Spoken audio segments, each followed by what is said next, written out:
Tommy Horowitz, and I'm here in Berkeley, California to find out if voter ID laws suppress the black vote. Do you have an opinion on voter ID laws?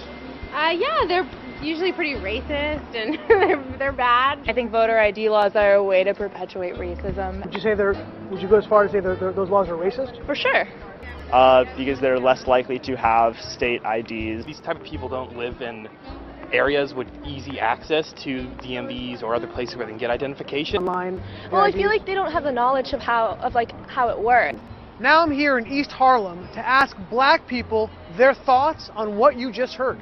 Would you have a problem if when you go to vote, if they say, "Could we please just see your ID to make sure you are who you say you are"? Do you have an issue with that? No. Would you have an issue if there was a rule saying you got to show your ID before you vote?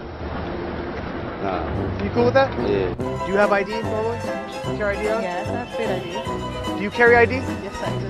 Do you know any black person who doesn't carry ID? No. Everyone that I know has ID. So why would they think they don't have ID? That's a lie. Why would you say that? Do you have ID? Yes.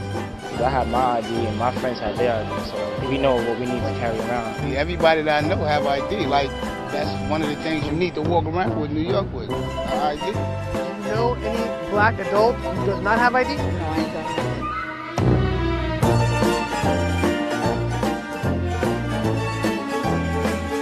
What does that say to you to people who have this perception of ID? They're pretty much ignorant. That's what my thought process was. I just think that's ignorant. Ignorant. Very, very ignorant.